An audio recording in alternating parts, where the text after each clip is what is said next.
नमस्कार दोस्तों, मैं ब्रिजेंद्र यादव। विजय कोचिंग के इस ऑनलाइन चैनल पर आपका स्वागत है। हम लोग संविधान की श्रृंखला में एक टॉपिक पढ़ चुके हैं जिसमें हमने आपको राज्य की परिभाषा, राज्य के तत्व, राज्य के सिद्धांत, इन सब के बारे में बताया और उसमें हमने आपको थोड़ा सा रिवीजन कर लिया। हम लोग चर्चा किए थे कि जो राज्य शब्द है, राज्य शब्द की उत्पत्ति हुई थी 16वीं सदी में या 16वीं शताब्दी में। और जब 16वीं शताब्दी में उत्पत्ति हुई थी तो राज्य केवल एक काम करता था जिसको हम बोलते थे आवश्यक कार्य। लेकिन वर्तमान समय का जो राज्य है इसकी उत्पत्ति होती है 19वीं शताब्दी में, और ये राज्य आज के समय में कल्याणकारी कार्य भी करते हैं। आवश्यक कार्य के साथ साथ कल्याणकारी कार्य भी करते हैं। इसीलिए जो 16वीं सदी के राज्य थे उनको पुलिस राज्य कहा जाता था, और आज के राज्य को हम लोग क्या बोलते हैं? कल्याणकारी राज्य। राज्य के हमने 4 आवश्यक तत्व बताए थे। राज्य के लिए 4 आवश्यक तत्व कौन कौन से थे? एक बताया था पर्याप्त जनसंख्या, दूसरा निश्चित क्षेत्रफल, तीसरा एक सरकार, और चौथा बताया था संप्रभुता। और संप्रभुता के बारे में बताया था कि राज्य का प्राण तत्व होता है। संप्रभुता के बिना हम राज्य की कल्पना नहीं कर सकते हैं। संप्रभुता ही है जो राज्य को राष्ट्र से अलग करती है। और राज्य शब्द का सबसे पहले प्रयोग किया था मैकियावेली ने अपनी पुस्तक द प्रिंस में। और भारत का मैकियावेली कहा जाता है चाणक्य को, और चाणक्य ने एक पुस्तक लिखा था जिसको हम क्या बोलते हैं? अर्थशास्त्र। और अर्थशास्त्र में इन्होंने राज्य के 7 एक सिद्धांत दिया जिसको क्या बोला गया? सप्तांग सिद्धांत। और इन्होंने बताया कि राज्य के कितने अंग होते हैं? 7 अंग होते हैं, जिसको कहा गया सप्तांग सिद्धांत। ये सब चर्चा हमने कर लिया था। और संवैधानिक विकास के इतिहास को भी हमने थोड़ा सा बताया था कि संवैधानिक विकास के इतिहास को 2 भागों में बांटा गया है। एक को हम बोलते हैं ईस्ट इंडिया कंपनी के अधीन भारत का शासन, और दूसरे को हम बोलते हैं क्राउन या सम्राट के अधीन भारत का शासन। पहला है ईस्ट इंडिया कंपनी के अधीन भारत का शासन, दूसरा है क्राउन या सम्राट के अधीन भारत का शासन। तो आज हम लोग पहला शुरू करेंगे जिसको हम क्या बोलते हैं? 1773 का रेगुलेटिंग एक्ट। पहला क्या है? 1773 का रेगुलेटिंग एक्ट। लेकिन ये 1773 का रेगुलेटिंग एक्ट पारित क्यों किया गया? ऐसी क्या आवश्यकता पड़ी कि इसको पारित करना पड़ा? थोड़ा सा इसका हम लोग बैकग्राउंड, बेसिक इतिहास देख लेते हैं। 1757 से 1773 के बीच इन वर्षों में क्या हुआ, और उसी से हमको पता चलेगा कि आखिर क्या जरूरत पड़ी जिसके कारण से हमको ब्रिटिश संसद ने 1773 का रेगुलेटिंग एक्ट पारित किया। चलिए शुरू किया जाए। आपने सुना होगा एक युद्ध जिसका नाम क्या दिया गया था? प्लासी का युद्ध। एक युद्ध का नाम आपने सुना होगा जिसको हम क्या बोलते हैं? प्लासी का युद्ध। और जो प्लासी का युद्ध है ये कब हुआ था? ये हुआ था 23 जून 1757 को।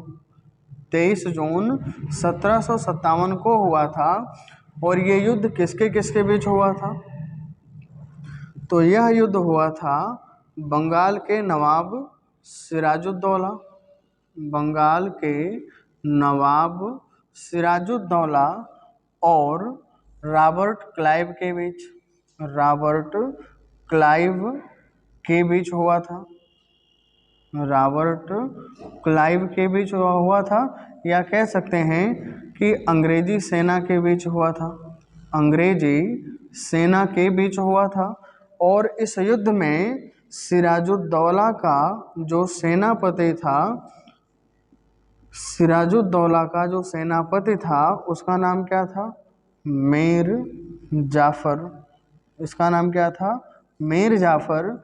और इस मीर जाफर ने सिराजुद्दौला के साथ गद्दारी किया। इसने सिराजुद्दौला के साथ गद्दारी किया। और गद्दारी कैसा किया? जब प्लासी का युद्ध चल रहा था तो सिराजुद्दौला युद्ध के क्षेत्र में नहीं गया हुआ था, तो इसने संदेश भिजवाया कि युद्ध कैसा चल रहा है, क्या हम लोग जीतने की कंडीशन में है या हारने की कंडीशन में। तो मीर जाफर ने सिराजुद्दौला से कहा कि महाराज आप युद्ध के मैदान से भाग जाइए, हम लोग युद्ध हारने की कंडीशन में हैं। जबकि मीर जाफर ने अपनी सेना को आदेश दिया था कि कोई भी व्यक्ति इस युद्ध में अंग्रेजों के खिलाफ लड़ेगा नहीं, कोई भी सैनिक इस युद्ध में अंग्रेजों के खिलाफ नहीं लड़ेगा। इसी कारण से मीर जाफर की गद्दारी के कारण से यह युद्ध सिराजुद्दौला हार गया। यह युद्ध सिराजुद्दौला हार गया और रॉबर्ट क्लाइव की क्या हुई, जीत हुई। सिराजुद्दौला हार गया और रॉबर्ट क्लाइव की जीत हुई और यहीं से माना जाता है कि यह एक निर्णायक युद्ध साबित हुआ, जहाँ से भारत में अंग्रेजी सत्ता की स्थापना की एक तरीके से कह सकते हैं कि श्री गणेश हुआ। मीर जाफर को क्लाइव ने लालच दिया कि तुम हमारा साथ दो, अगर हम जीत गए, इसको आपदस्थ कर सिराजुद्दौला को अगर आपदस्थ कर ले गए तो फिर हम लोग तुमको बंगाल का नवाब बनाएंगे। फिर 1764 में एक युद्ध और होता है और इसको हम लोग बोलते हैं बक्सर का युद्ध। अक्टूबर 1764 में एक युद्ध और हुआ जिसको हम क्या बोलते हैं, बक्सर का युद्ध। बक्सर का युद्ध। और इस युद्ध में शामिल कौन कौन था इसको देख लेते हैं। एक तरफ थे भारतीय सेना, एक तरफ थी भारतीय सेना जिसमें एक था बंगाल का नवाब अवध का नवाब शुजाउद्दौला। अवध का नवाब शुजाउद्दौला। दूसरा इसके साथ था, पहला हमारा क्या हो गया, शुजाउद्दौला। शुजाउद्दौला के साथ मुगल सम्राट शाह आलम द्वितीय। शाह आलम द्वितीय। और इसके साथ बंगाल का पूर्व नवाब जिसका नाम क्या था, मीर कासिम। कौन था यहाँ पर, मीर कासिम था।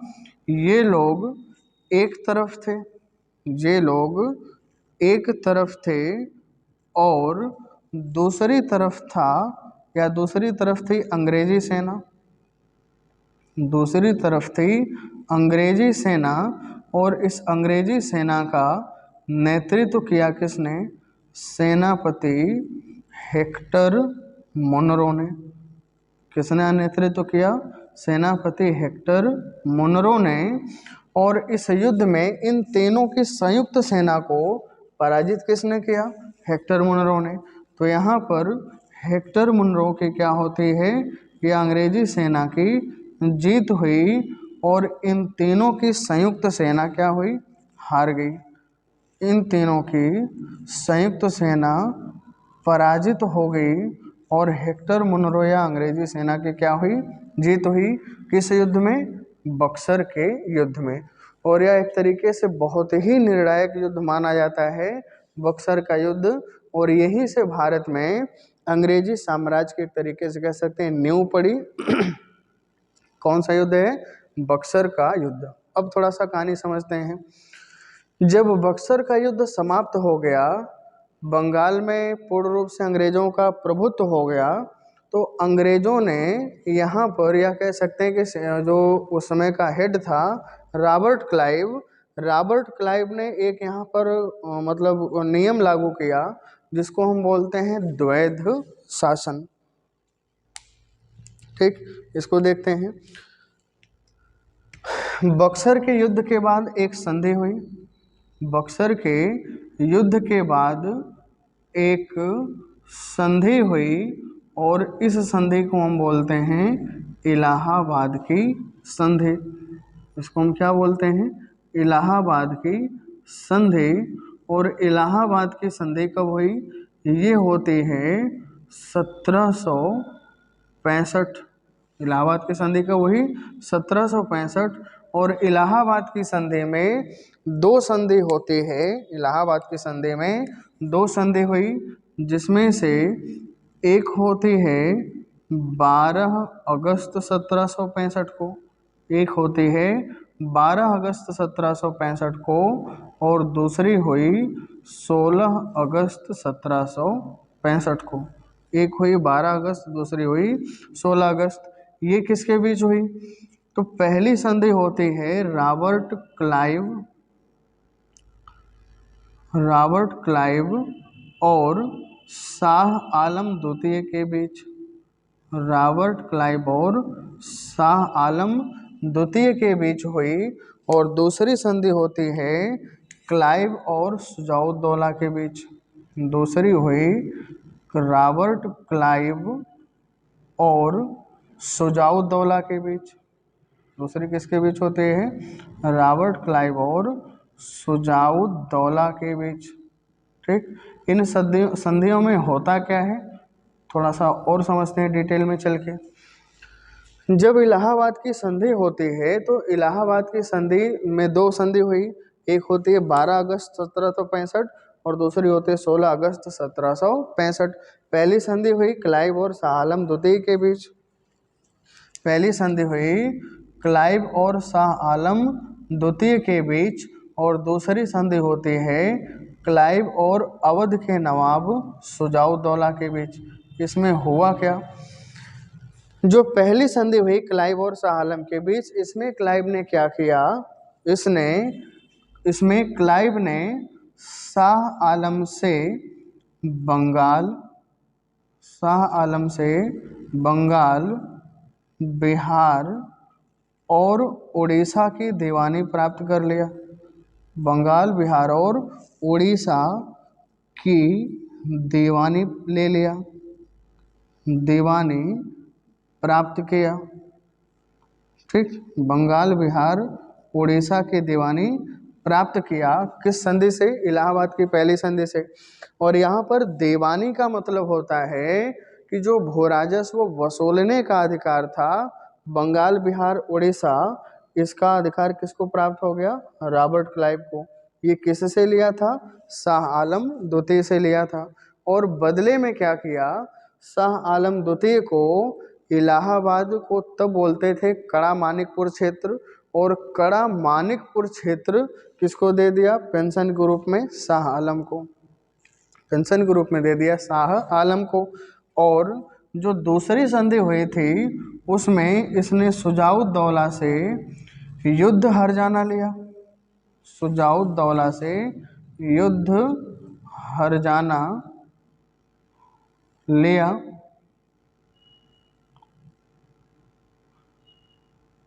युद्ध हर्जाना इनसे लिया गया और कड़ा मानिकपुर क्षेत्र लिया गया। कड़ा मानिकपुर क्षेत्र, कड़ा मानिकपुर क्षेत्र, ये दोनों कौन ले लिया? क्लाइव। ठीक, शुजाउद्दौला से क्लाइव ने युद्ध हर्जाना भी लिया और कड़ा मानिकपुर का क्षेत्र भी लिया। और बदले में ये जो कड़ा मानिकपुर क्षेत्र है ये उठाकर पेंशन के रूप में किसको दे दिया? शाह आलम द्वितीय को। कड़ा मानिकपुर का क्षेत्र पेंशन के रूप में उठाकर दे दिया शाह आलम को। तो इस तरीके से इलाहाबाद की संधि होती है। और इलाहाबाद की संधि के बाद एक घटना यहाँ पर और होती है जिसको हम बोलते हैं द्वैध शासन प्रणाली। जिसको हम क्या बोलते हैं? द्वैध शासन प्रणाली। तो थोड़ा सा इसको समझते हैं। अक्सर यहाँ से सवाल आता रहता है, द्वैध शासन प्रणाली।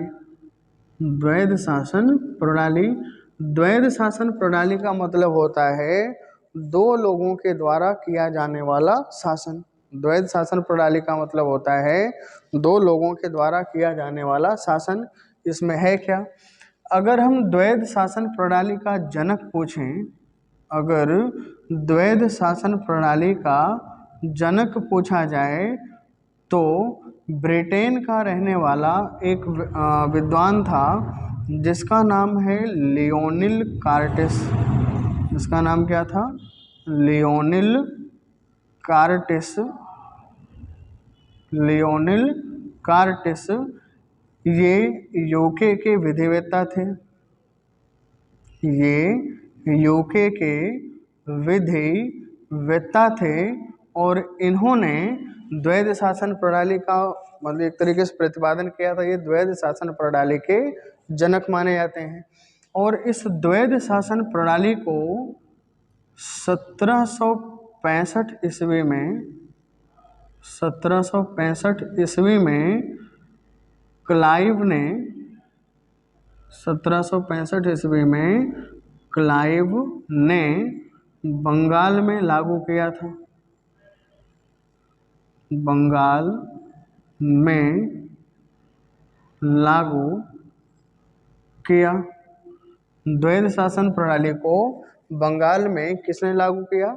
रॉबर्ट क्लाइव ने। कब लागू किया था? 1765 ईस्वी में। और ये द्वैध शासन बंगाल में कब तक चला? तो ये चलता है 1773 ईस्वी तक। 1772 ईस्वी तक। 1772 ईस्वी तक द्वैध शासन 1773 ईस्वी तक 72 ईस्वी तक द्वैध शासन बंगाल में लागू रहा। और ये सवाल बहुत बार पूछा गया है कि द्वैध शासन बंगाल में कब से कब तक लागू रहा? तो ये शासन लागू रहा 1765 ईस्वी से 1772 ईस्वी तक। किसने लागू किया? तो हम क्या बोलेंगे? रॉबर्ट क्लाइव ने। और इस द्वैध शासन प्रणाली को बंगाल से समाप्त किसने किया? तो इसको हम बोलेंगे वारेन हेस्टिंग्स ने। द्वैध शासन प्रणाली को भारत में किसने समाप्त किया? तो वारेन हेस्टिंग्स ने। तो यहाँ पर लिख देते हैं बंगाल में द्वैध शासन प्रणाली, द्वैध शासन प्रणाली को, द्वैध शासन प्रणाली को वारेन हेस्टिंग्स ने समाप्त किया। वारेन हेस्टिंग्स ने समाप्त किया। वारेन हेस्टिंग्स ने समाप्त किया। और ये जो वारेन हेस्टिंग्स है इसको 1773 के एक्ट के द्वारा बनाया जाता है बंगाल का पहला गवर्नर जनरल। इनको क्या बनाया जाता है? ये बनते हैं बंगाल के प्रथम गवर्नर जनरल, गवर्नर जनरल। और किस एक्ट के द्वारा? 1773 के एक्ट के द्वारा। जब ये 1773 के एक्ट के द्वारा बंगाल के गवर्नर जनरल बनाए जाते हैं तो इन्होंने बंगाल में द्वैध शासन को क्या कर दिया? समाप्त कर दिया। और बंगाल का अगर प्रथम गवर्नर पूछा जाए तो बंगाल का प्रथम गवर्नर कौन था? बंगाल का प्रथम गवर्नर था रॉबर्ट क्लाइव। बंगाल का प्रथम गवर्नर था रॉबर्ट क्लाइव। यहाँ पर लिख देते हैं बंगाल का प्रथम गवर्नर, बंगाल का प्रथम गवर्नर, प्रथम गवर्नर रॉबर्ट क्लाइव था। रॉबर्ट क्लाइव था। और बंगाल का प्रथम गवर्नर जनरल वो थे वारेन हेस्टिंग्स। इस तरीके से यहाँ पर एक थोड़ा सा बेसिक समझ विकसित करिएगा। जब बंगाल में द्वैध शासन प्रणाली लागू किया रॉबर्ट क्लाइव ने तो इन 1765 से 72 तक लगभग जो 7 साल का समय है, इन 7 सालों में अंग्रेजों ने इतनी लूट खसोट मचाई कि जिस बंगाल के बारे में कहावत थी कि यहाँ पर चांदी आती ही आती है, यहाँ से चांदी कभी बाहर नहीं जाती है। बंगाल एक समृद्ध और संपन्न सूबा था, वह एक कंगाल सूबा हो गया। वहाँ पर सब कुछ तहस नहस हो गया, बिखर गया। तो इस कारण से ईस्ट इंडिया कंपनी की जांच के लिए फिर एक समिति बनाई जाती है और उस समिति का नाम रखा जाता है गुप्त समिति। और गुप्त समिति का गठन किया था तत्कालीन ब्रिटिश प्रधानमंत्री लॉर्ड नॉर्थ ने, और उसी समिति की रिपोर्ट के आधार पर 1773 में रेगुलेटिंग एक्ट को तैयार किया जाता है। और उस रेगुलेटिंग एक्ट का मुख्य उद्देश्य होता है ईस्ट इंडिया कंपनी को कंट्रोल करना, नियंत्रित करना, क्योंकि रेगुलेट का मतलब ही होता है नियंत्रित करना। तो इतना आप इसको बढ़िया से देखते हुए नोट्स बनाइएगा, समझिएगा। ये पीडीएफ आपको हमारे टेलीग्राम चैनल पर मिल जाएगा। अब आगे हम देखते हैं कि किस तरीके से 1773 के एक्ट में क्या क्या किया गया था और जो विशेषताएं थीं उनको हम एक एक करके समझते हैं। जैसे अगर आपसे पूछा जाए कि भारत के संवैधानिक विकास में जो पहला एक्ट है वह पहला एक्ट कौन सा है, तो इसको हम क्या बोलते हैं, 1773 का रेगुलेटिंग एक्ट। पहला एक्ट कौन सा है, 1773 का रेगुलेटिंग एक्ट। और इस रेगुलेटिंग एक्ट को भारत में लागू करने के लिए पारित नहीं किया गया था, बल्कि ये लागू होता था किस पर, ईस्ट इंडिया कंपनी पर। और जो 1773 का रेगुलेटिंग एक्ट है, यहाँ से खूब सारे सवाल पूछे जाते हैं। जैसे भारत में पहली बार सुप्रीम कोर्ट की स्थापना कब हुई, किस एक्ट के द्वारा हुई, कहाँ हुई, उसमें न्यायाधीश कौन कौन से थे, इत्यादि। तो ये जो 1773 का रेगुलेटिंग एक्ट है, इस एक्ट के द्वारा वारेन हेस्टिंग्स को बनाया जाता है बंगाल का प्रथम गवर्नर जनरल। वारेन हेस्टिंग्स को बनाया जाता है बंगाल का प्रथम गवर्नर जनरल। और जो 3 प्रेसिडेंसियाँ थी अंग्रेज़ों की भारत में, जिसमें से एक प्रेसिडेंसी थी बंगाल, एक प्रेसिडेंसी थी बम्बई और तीसरी प्रेसिडेंसी थी मद्रास। इन बम्बई और मद्रास प्रेसिडेंसी को बंगाल प्रेसिडेंसी के अधीन कर दिया गया। देखते हैं इसको।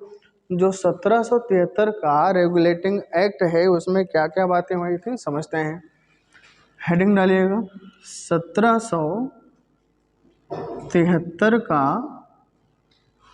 Regulating act.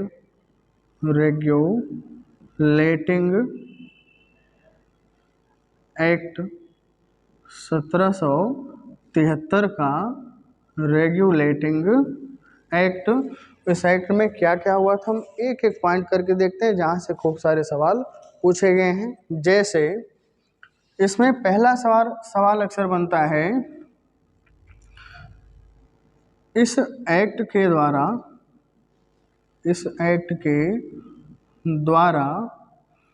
वारेन हेस्टिंग्स को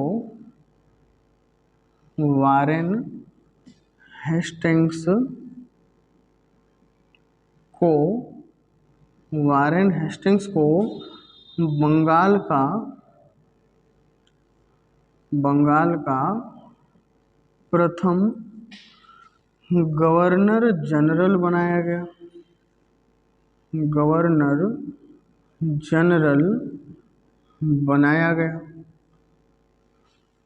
बंगाल का प्रथम गवर्नर जनरल बनाया गया। ये भी सवाल पूछा हुआ है कि बंगाल का प्रथम गवर्नर जनरल कौन था, तो बंगाल का प्रथम गवर्नर जनरल था वारेन हेस्टिंग्स। और यही वारेन हेस्टिंग्स है, अभी हमने आपको बताया कि इसने बंगाल में लगे हुए द्वैध शासन को क्या किया था, समाप्त किया था।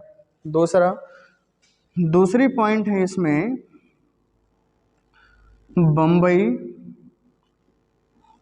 और मद्रास प्रेसिडेंसी को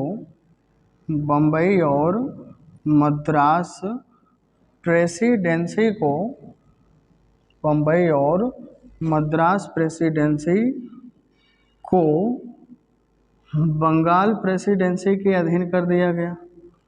बम्बई और मद्रास प्रेसिडेंसी को बंगाल प्रेसिडेंसी के अधीन कर दिया गया। प्रेसिडेंसी के अधीन कर दिया गया। दूसरा सवाल हमारा यहाँ से बनता है कि बम्बई और मद्रास को किसके अधीन कर दिया गया, बंगाल प्रेसिडेंसी और बंगाल के गवर्नर को बना दिया गया बंगाल का गवर्नर जनरल। दूसरा सवाल यहाँ से हो गया। तीसरा जो यहाँ पर सवाल बनता है, जिसको खूब कई बार बहुत बार पूछा गया है, जैसे इस एक्ट के द्वारा 1773 के एक्ट के द्वारा 1773 के एक्ट के द्वारा कलकत्ता में एक उच्चतम न्यायालय की स्थापना हुई। एक उच्चतम न्यायालय की स्थापना की गई। एक उच्चतम न्यायालय की स्थापना की गई। ये तो एक बात हो गई कि उच्चतम न्यायालय की स्थापना होती है। और यहाँ से और भी कई सारे सवाल हैं, जैसे ये जो उच्चतम न्यायालय बनाया गया था कलकत्ता में, जो उच्चतम न्यायालय स्थापित था, यह अंतिम अपीलीय न्यायालय नहीं था। यह अंतिम अपीलीय न्यायालय नहीं था। यह अंतिम अपीलीय न्यायालय नहीं था। इसके विरुद्ध अपील कहाँ पर होते थे? तो इसके विरुद्ध अपील लंदन में स्थित किस में होते थे? प्रिवी काउंसिल में होते थे। प्रिवी काउंसिल में की जाते थे। प्रिवी काउंसिल में की जाती थी। मतलब क्या है, थोड़ा सा समझते हैं। जैसे आप ऐसे समझो कि हमारे भारत में अगर वर्तमान में देखा जाए तो 3 हैं। एक है उच्चतम न्यायालय, एक है उच्च न्यायालय और एक है जिला न्यायालय। District court, high court, supreme court. जैसे कोई मुकदमा है 2 लोगों के बीच, तो वो मुकदमा सपोज दैट शुरू कहाँ से होता है? डिस्ट्रिक्ट कोर्ट से हो रहा है। और इस डिस्ट्रिक्ट कोर्ट के द्वारा यदि निर्णय दिया जाता है तो उस अंतिम निर्णय में कोई एक जीतेगा, कोई एक हारेगा। तो जो हारा हुआ व्यक्ति है डिस्ट्रिक्ट कोर्ट से आगे जाना चाहे तो कहाँ पर जा सकता है? High court. और हाई कोर्ट का जब अंतिम निर्णय आएगा तो फिर हारा जो हुआ व्यक्ति होगा वो अंतिम रूप से जाना चाहेगा तो कहाँ पर जाएगा? फिर वो आगे जाएगा सुप्रीम कोर्ट में।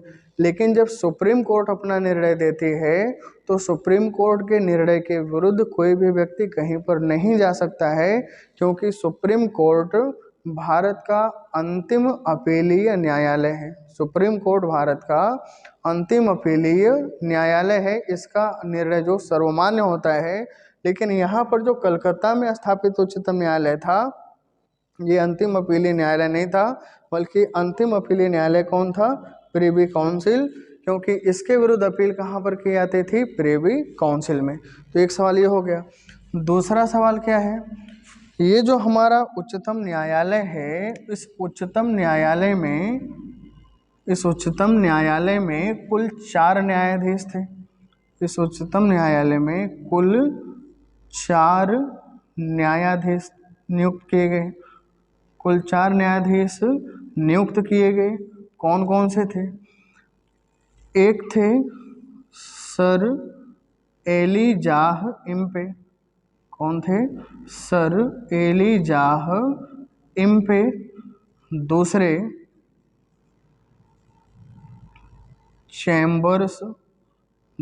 थे चैम्बर्स। तीसरे थे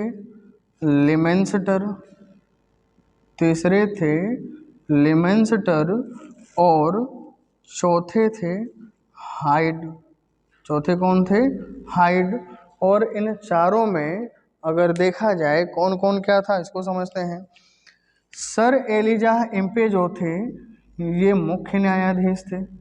सर एलिजाह इम्पे ये थे मुख्य न्यायाधीश। सर एलिजा हेम्पे ये थे मुख्य न्यायाधीश और ये तीनों क्या थे?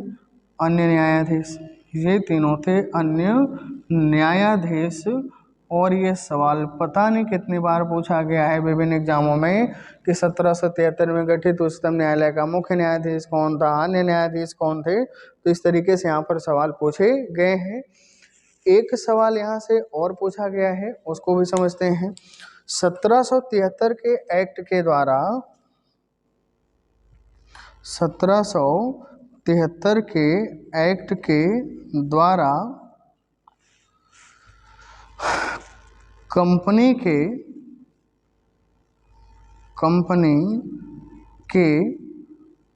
व्यापारियों को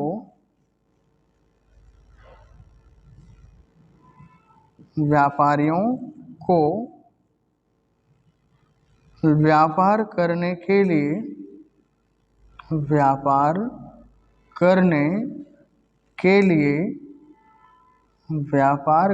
के लिए लाइसेंस अनिवार्य कर दिया गया।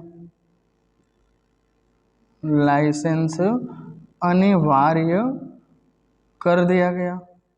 अनिवार्य कर दिया गया मतलब अगर कंपनी का कोई व्यापारी अपना निजी व्यापार करता है, कंपनी के व्यापार के अलावा अगर अपना कोई निजी व्यापार करता है तो उसको क्या लेना होगा? पहले लाइसेंस लेना होगा और लाइसेंस लेकर वो भारत में अपना व्यापार, कंपनी के व्यापार के अतिरिक्त अपना व्यापार कर सकता है।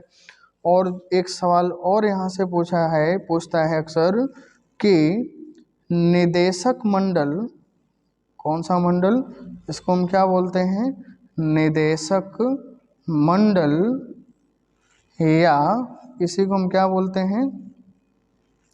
Court of directors.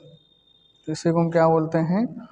Court of directors. Court of directors का गठन या का स्थापना इसी एक्ट के द्वारा किया गया था। इसी एक्ट के द्वारा किया गया था। इतने सारे सवाल मुख्य रूप से हमारे सिविल लेवल में, वनडे लेवल में अक्सर पूछे जाते रहते हैं कि 1773 के एक्ट से कौन कौन से सवाल पूछे जाते हैं। 1773 के एक्ट से ये सारे सवाल यहाँ पर पूछे गए हैं और इन सवालों में अक्सर कोई ना कोई सवाल हमको एग्जाम में मिल जाता है कि इस एक्ट में क्या विशेषताएं हैं, कौन कौन से सवाल पूछा गया। थोड़ा सा एक बार रिवीजन कर लेते हैं। 1773 के एक्ट को हम लोग क्या बोलते हैं? Regulating act. यह एक्ट पारित क्यों किया गया था? तो यह एक्ट पारित किया गया था मुख्य रूप से ईस्ट इंडिया कंपनी को नियंत्रित करने के लिए। यह एक्ट पारित किया गया था ईस्ट इंडिया कंपनी को नियंत्रित करने के लिए। यह एक्ट पारित किया गया था ईस्ट इंडिया कंपनी को नियंत्रित करने के लिए। ईस्ट इंडिया कंपनी को नियंत्रित करने के लिए। और इस एक्ट के द्वारा बहुत सारे प्रावधान किए गए और इन प्रावधानों को यहाँ पर हमने एक एक करके नीचे लिखा है और यहाँ से आप इसको फ्लो चार्ट के माध्यम से इस तरीके से बना सकते हैं। और इसका भी इसका भी PDF आपको टेलीग्राम चैनल पर मिल जाएगा। और इस एक्ट के बाद दूसरा जो एक्ट आता है उस एक्ट को हम क्या बोलते हैं? Act of settlement. जो अगला एक्ट आता है उस एक्ट को हम क्या बोलते हैं? Act of settlement. और उस एक्ट को नाम क्या दिया गया? 1781 का एक्ट। जो 1781 का एक्ट है उस 1781 के एक्ट को कहा जाता है एक्ट ऑफ सेटलमेंट। तो फिर 1781 के एक्ट से अब हम लोग मिलते हैं अगले वीडियो में और उसमें हम लोग देखेंगे 1781 का एक्ट, 1784 का एक्ट, फिर 1813 का एक्ट जो इम्पोर्टेंट है उसमें हम लोग देखेंगे। और अगर वीडियो अच्छी लगे तो इसको आप लोग ज़्यादा से ज़्यादा शेयर करिए, चैनल को सब्सक्राइब करिए। बूंद बूंद से घड़ा भरता है और आपका एक सब्सक्राइब हमारी मेहनत को सफल कर सकता है। मिलते हैं तब तक अगली वीडियो में। जय हिंद, जय भारत।